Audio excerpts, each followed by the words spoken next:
And the member for Solomon has the call. Steered our way through that. Thank you, Mr Speaker. I rise tonight to update the people of Solomon on my rapidly approaching first 100 days as their representative in this place. During the course of the election, I set out an ambitious plan should I be part of an Abbott-led government. Despite the outcome, I find myself part of a vigorous, energetic and focused government in waiting. Mr Speaker, I have, as I promised the electorate, been working hard for them to do all the things I can to make the electorate of Solomon a better place to live. I would like to focus on a couple of key items in my 100-day plan, including my desire to excise the suburb of Eaton so that the empty houses at RAF-based Darwin can be made available to Territorians as soon as possible. As I've advised this House previously, this is a major issue in my electorate. We are facing a housing crisis, and yet we have potentially 396 houses that could ease this burden.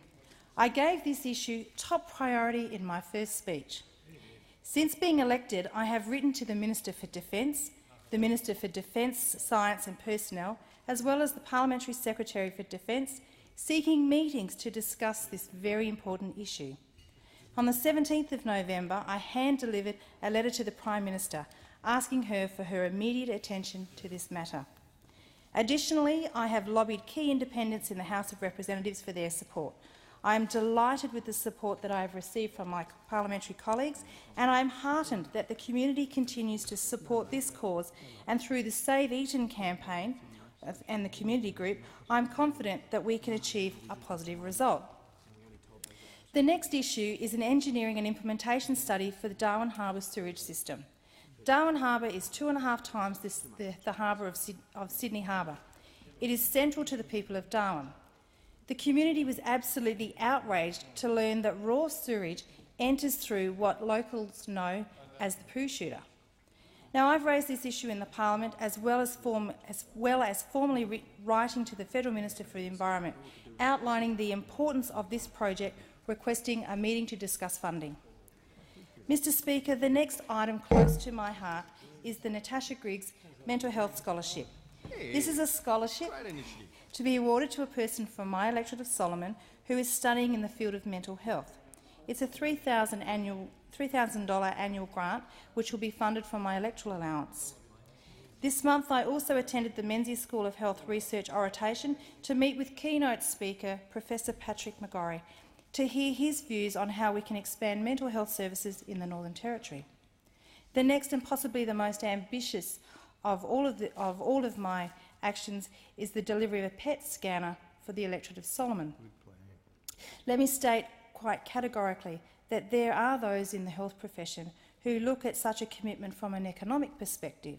In fact, I've had a health administrator say to me, "I worry about the finances." My response to her was simply, "I worry about the people."